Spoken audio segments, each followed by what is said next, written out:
the driver's seat, what do you feel like when you're driving a hybrid bus? Same thing. It's quiet. You don't have that diesel smell. And one thing that we try to do is when we're doing any type of swap of buses, we try to make sure that we get the people that actually have to operate them day to day. So I guess, is it safe to say the union and the employees are excited for more hybrid buses? Absolutely. Yeah. Yep. So Not we're as looking forward excited to as that. I am. Yeah, absolutely. You know, I'm going to talk today, Lori, about this infrastructure plan. And a big chunk of it is hybrid buses. Big chunk.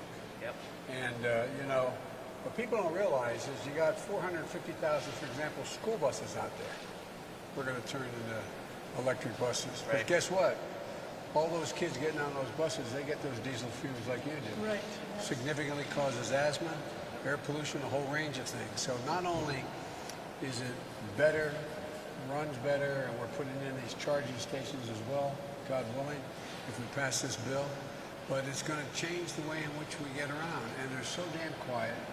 And I just was at the factory down in the Carolinas, and it is really amazing to see. And you know, I used to drive a bus, Lord, when I was in law school, school bus, and in the summers for summer school to pick up extra money. And I had my, we called Delaware chauffeur's license. I could drive tractor trailers as well. But but it was it's going to make a big difference, and I think you're going to like it. I really do. And I'm really glad you touched on that, the plant in South Carolina, because actually that's where our buses are coming from. Yeah. And to talk about infrastructure, what we're doing here in La Crosse is we're not just planning for these two buses here. When we do our new infrastructure in a bus barn, it's going to be piped into transformers, going to be large enough for future growth. So this isn't just for show to put two buses out there. We want to make sure these two buses are integrated in our system, and then in the future, we have more buses to grow.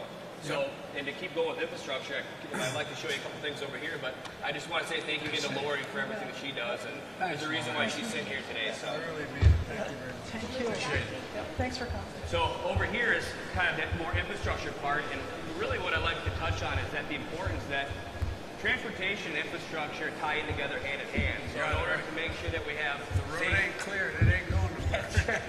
and you can ask Lori, she'll tell you, a safe and reliable road makes a big difference not only for the maintenance of our vehicles, for the ride for the passengers, but also the operators and their health and safety and well-being. So we have the man perched up here. This is Michael LaFleur. This is our street superintendent. Don't jump, Michael Floor. Hi, Mr. President. Don't do it. Good afternoon. And you're right there, and I'll talk to Mike a little bit. So I guess when we talk about infrastructure, Mike, I had a couple questions for you about this. So how important is it to have new and reliable equipment? I think, Adam, Mr. President, I think the key is reliability. We work on a very strict timetable, especially within Wisconsin. We only get 6 to 8 months worth of construction or maintenance.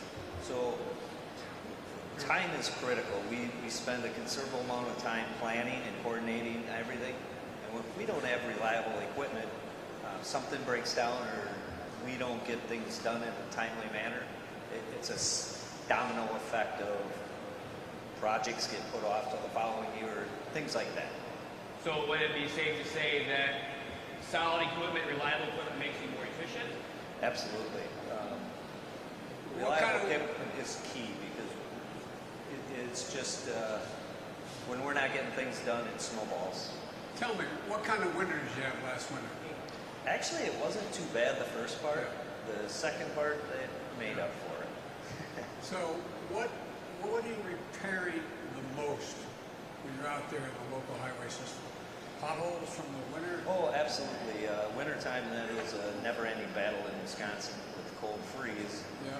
But we've come up with some new things that we're doing that seems to help, and one of them is this piece of equipment behind me where we can mill off part of a street quickly instead of and repave it with a machine like this. And without, we'll spend crews doing it every week otherwise. And I'll just say selfishly, what I look at is their time that they're able to respond to emergencies. So Mike talked about those well-planned out projects, but you mentioned Wisconsin winters, right? So in a matter of a couple minutes, a road can split, a road can Buckle. And for our bus drivers and the passengers that are trying to get to work, trying to get to medical appointments, they need to get there. So the response time of our street department is something that we're looking for, that advancement and that future growth. So when we make a phone call, we know that they're there and they have the equipment to repair it so people can get back on the road right away. Now, this doesn't relate to your day-to-day job, but what is the situation from your perspective in terms of bridges and the existing roads that don't need being repaired, but just the quality of the roads? We have a lot of money in this bill, a lot of money, and you got a lot of need for a lot of bridges, some of which are in tough shape in this, I don't know about this town, but in this state. And so how much do you worry about that?